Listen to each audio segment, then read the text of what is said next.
Hi, my name is Dury Long. I'm a research scientist at Georgia Tech, and today I'm going to be talking about our paper at Co-Designing AI Literacy Exhibits for Informal Learning Spaces.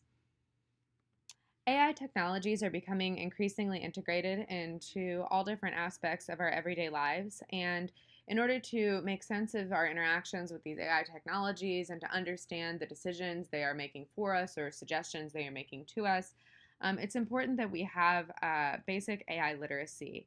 And in my past work, I have defined AI literacy as a set of competencies that enables individuals to critically evaluate AI technologies, communicate and collaborate effectively with AI, and use AI as a tool online, at home, and in the workplace.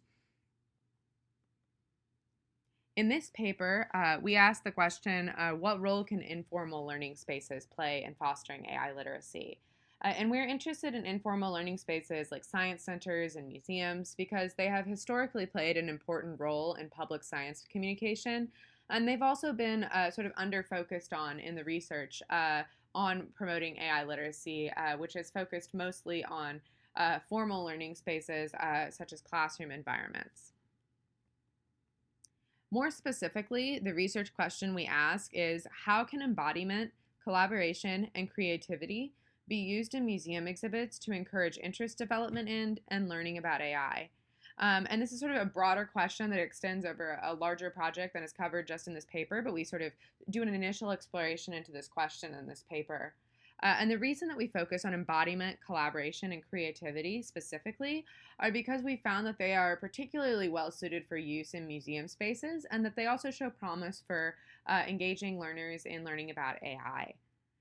So to go into a little bit more depth about that, embodied interaction has been shown to be engaging and intuitive in museum spaces.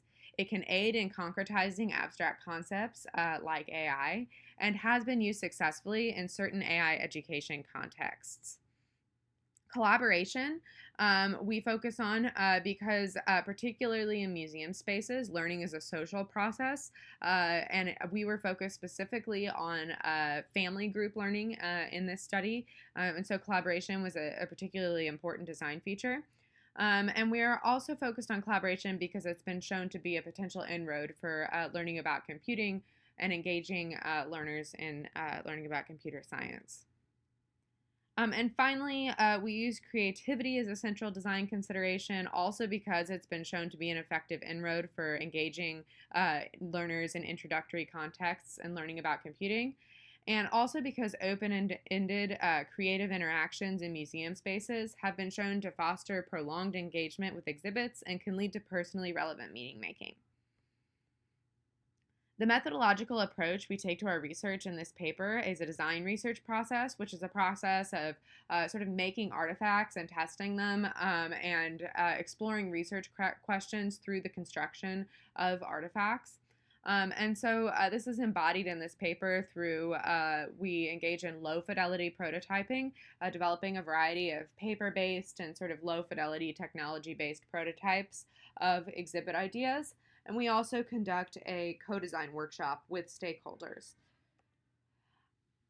And our design research process is guided by this conceptual framework of AI literacy, which I've developed in my prior work. And again, not going to go into depth on this here, but these are sort of high level ideas that I suggest that people should understand about AI, as well as design principles for designing AI literacy learning interventions. And we use these to guide the design of our low fidelity prototypes in this paper.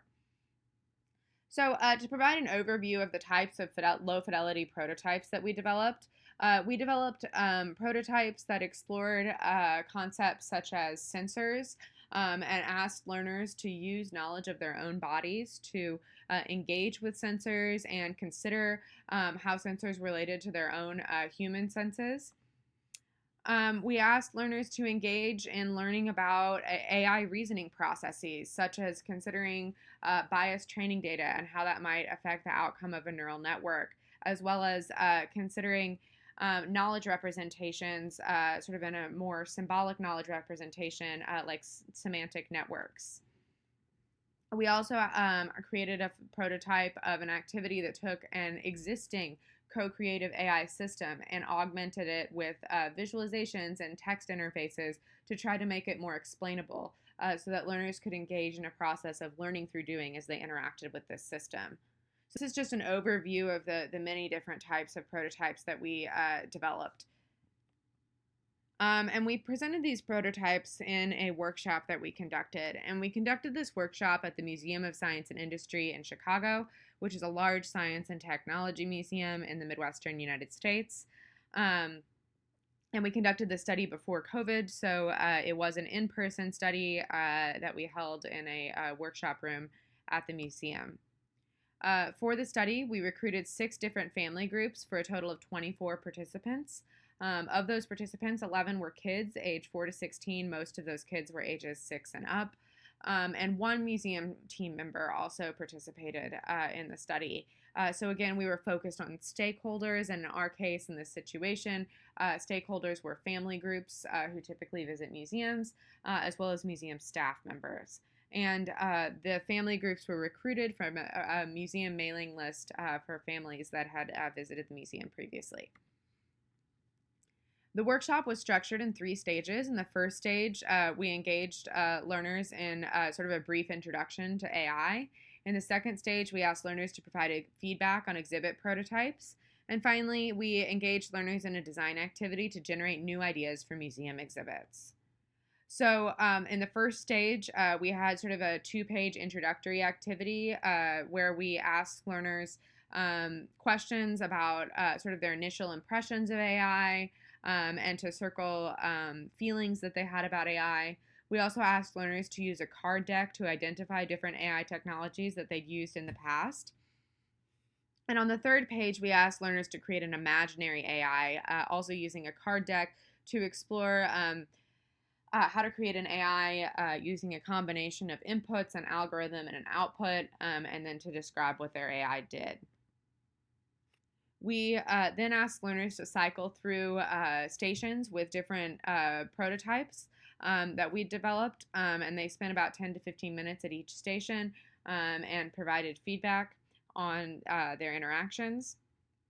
And finally, we asked learners to engage in a design activity where they received a Did You Know card with a short fact about AI, and then were guided through a process to use craft materials to design a museum exhibit that communicated that AI concept. And just to provide an example of what this looked like, we had one family that developed a family-friendly smell detector as their exhibit with the idea that people could sort of teach the exhibit what different smells were like and whether they were pleasant or unpleasant. And by doing that, they could learn about how the AI learned from human experiences. So the results from our study, again, just to remind you, the goal of the study was to incorporate stakeholder perspectives in the process of designing co-creative embodied AI literacy installations for public spaces. We collected audio recordings, worksheet packets, written feedback from the prototype stations, as well as field notes, and we conducted a thematic analysis of that data, which resulted in a set of themes and design recommendations. I'm not going to go into all of those here due to time, but I want to highlight a few key takeaways as sort of a teaser. So first, we found that our hypothesis was supported. Our 3 design considerations did appear to be effective at prompting learning talk, especially when used in combination with each other. We found that making activities personally relevant was an important feature because learners drew on prior experiences with AI, both in their daily lives and via popular media, when they were making sense of these activities. And they wanted to make connections between exhibits and real-world issues. We noticed a few barriers to learning in the activities. In particular, some learners had challenges with recognizing AI and distinguishing it from other technologies. And we also had some challenges sustaining the engagement of younger learners, which is important in museum spaces as families travel through the museum together. We found that learners had complex and mixed emotions about AI, and sensitive and controversial topics like religion or violence in AI came up without prompting. We suggest that narrative or storytelling could play a role in making sense of these issues, as learners told a lot of different stories about their personal experiences with AI during the activities.